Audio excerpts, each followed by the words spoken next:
બે સગીર દીકરીઓ સાથે અડપલા કરનાર વૃદ્ધ આરોપીને પોલીસે ઝડપી લીધો।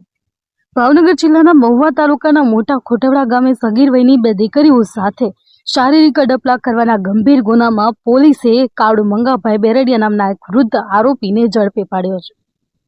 આ કૃત્ય બદલ કાળુ બેરડિયા વિરુદ્ધ મોટા ખોટવડા પોલીસ મથકમાં બે અલગ અલગ ફરિયાદો નોંધાઈ હતી, જેના આધારે પોલીસે આરોપીની ધરપકડ કરી કાયદેસરની કાર્યવાહી હાથ ધરી છે।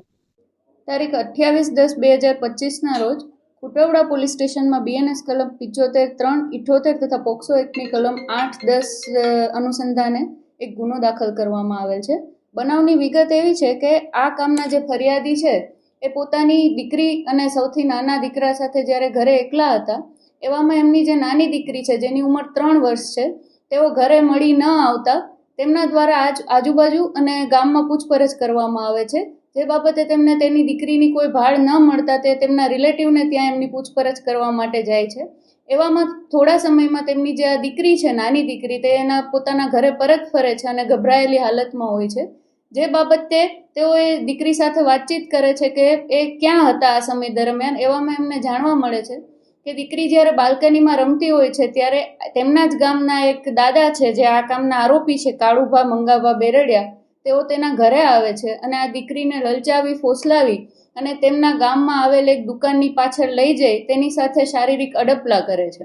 અને આ સમગ્ર બનાવમાં જે દીકરી છે એ ગભરાઈ જાય છે અને ભાગીને ઘરે આવે છે અને આ સમગ્ર બનાવની જાણ આ કામના ફરિયાદી એટલે કે તેના પિતાશ્રીને કરે છે,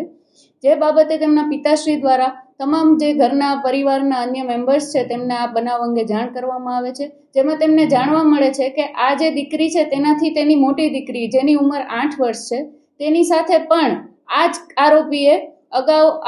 એક મહિના પહેલા આ બાબતે શારીરિક અડપલા કરેલ, જે સમગ્ર બનાવમાં જે તે સમયે તે જે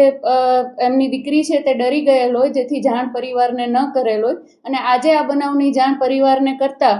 ફરિયાદીશ્રી દ્વારા સમગ્ર બનાવની જાણ પોલીસ સ્ટેશનને કરવામાં આવે છે અને આ સમગ્ર બનાવને ધ્યાને લઈ અને